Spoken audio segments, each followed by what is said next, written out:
আজকে যেই মানুষটা তোমাকে বারবার অবহেলা করছে, আগামী দিনে সেই মানুষটাই তোমার জন্য পাগল হয়ে উঠবে, তোমার পায়ে ধরবে, তোমাকে পাওয়ার জন্য কান্না করবে।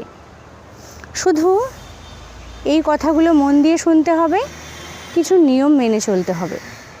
দেখো, প্রথমেই একটা কথা বলে রাখি, তুমি যদি মনে করো আমি একজনকে খুব ভালোবাসি, আমি ঠিক থাকলেই সম্পর্কটা ভালো থাকবে, তাহলে এটা সম্পূর্ণ ভুল।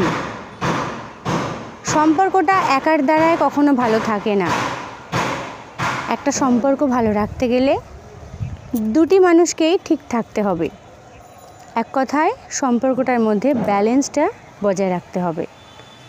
তুমি যদি এটা মনে করো আমি তাকে ভালোবাসি, মানে আমি তাকে ভালোবাসবো, আমি তার কেয়ার করব, আমি তাকে গুরুত্ব দেব, আমি তাকে মাথায় তুলে রাখবো, আমি তাকে রাজা বানিয়ে রাখবো বা রানী বানিয়ে রাখবো, ব্যাস তাহলেই সম্পর্কটা ঠিক থাকবে, তাহলে সেটা কখনো হবে না। এটা কোনোভাবেই পসিবল নয়। সম্পর্কটার মধ্যে ব্যালেন্সটা ঠিক রাখতে হবে, মানে দুটি মানুষকেই ঠিক থাকতে হবে, তবেই একটা সম্পর্ক ভালো থাকে। শুধুমাত্র তুমি ঠিক থাকলে কখনো সম্পর্কটা ভালো হয় না, উল্টো দিকের মানুষটাকেও ঠিক থাকতে হয়। তুমি একটা মানুষের থেকে বারবার অবহেলিত হচ্ছ, অপমানিত হচ্ছ, শেষমেশ কি হচ্ছে? তুমিই কষ্ট পাচ্ছ, তুমিই কান্না করছো, আর কিছু পাচ্ছ তার কাছ থেকে। তাহলে কি করতে হবে যেটা করলে তার কাছ থেকে এই অবহেলিত তুমি হবে না, এই অপমান তুমি পাবে না? প্রথমে বদলা নিতে শিখতে হবে। কিভাবে? দেখো, সেই মানুষটা তোমাকে গুরুত্বহীন করে তুলছে, তো তাকে গুরুত্বহীন ফিল করাতে হবে। আমি কারো খারাপ করতে বলছি না, এইটা কখনো মাথায় আনবে না। আমি শুধু বলছি তাকে গুরুত্বহীন ফিল করাও। সে যেমন দিনের পর দিন তোমাকে গুরুত্বহীন করে যাচ্ছে, তুমি এবার তাকে গুরুত্বহীন ফিল করাও। বারবার তাকে ফোন দেওয়া, বারবার তাকে মেসেজ করা, এগুলো একটু বন্ধ দাও। তুমি কেন সবসময় করবে? তাকে একটু বুঝতে দাও তোমার গুরুত্বটা কি। এগুলো তো একটু বুঝতে হবে, তবেই না সম্পর্কটা ভালো থাকে। তুমি যখন দেখছো তুমি বারবার অবহেলিত হচ্ছ তার কাছে, তুমি কেন তার বারবার পা ধরবে? তুমি কেন বারবার এটা ফিল করবে যে আমি তাকে ভালোবাসি মানে আমিই সর্বদা করব? এটা নয়। তাই এই জিনিসটা তাকে ফিল করাতে হবে। সে যে তোমাকে আঘাতগুলো করছে সেটা মনে রেখো, ভুললে চলবে না। সেখান থেকে শিক্ষাটুকু নাও।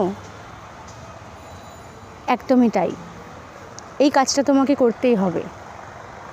মাথায় রেখো, সেই মানুষটা কিন্তু তোমাকে অবহেলাই দিচ্ছে।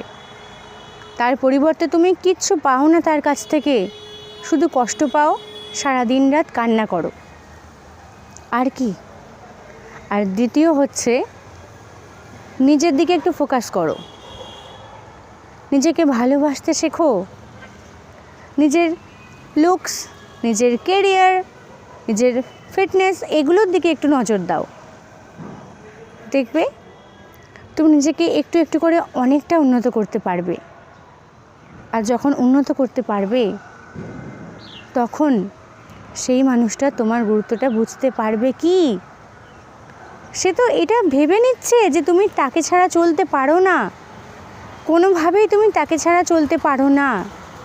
তুমি তাকে এতটাই ভালোবেসে ফেলেছো, ওই যে আমি একটা ভিডিওতে বলেছিলাম তুমি তাকে জগৎ বানিয়ে নিয়েছো তোমার একটা। এই জিনিসটা করো না, এটা কখনো হতে দিও না। কেউ তোমার জগৎ নয়, তোমার জগৎ তুমি নিজে। নিজেকে নিজের জগৎ বানাতে হবে। এই জিনিসটা মাথায় ঢুকিয়ে নাও আজ থেকে। একটা মানুষকে সমস্ত কিছুটা বিলিয়ে দিচ্ছ তুমি, এটা কখনো করো না। নিজের ফ্যামিলি আছে, ফ্যামিলি মেম্বার্স আছে, তাদের দিকে একটু দেখো। আরও বন্ধু বান্ধব থাকলে তাদের সাথে কথা বলো, হাসি ঠাট্টা করো, নিজেকে সময় দাও, নিজের কেরিয়ারকে সময় দাও। ভালো ভালো যা কিছু হ্যাবিট আছে তোমার সেগুলো করো, যা কিছু হবিস আছে তোমার সেগুলো করো। সর্বদা তুমি সেই মানুষটাকেই ভালোবাসো বলে তাকেই ঢেলে দিচ্ছ সবটা, তোমার সমস্ত এনার্জিটা তুমি তাকে দিয়ে ফেলছো। ওই এনার্জিটা তুমি নিয়ে নাও তোমার কাছে, যে এনার্জিটা তুমি তাকে দিচ্ছ সেই এনার্জিটা তোমার কাছে রাখো, তোমার কাজে লাগাও, দেখবে অনেক কাজে লাগবে।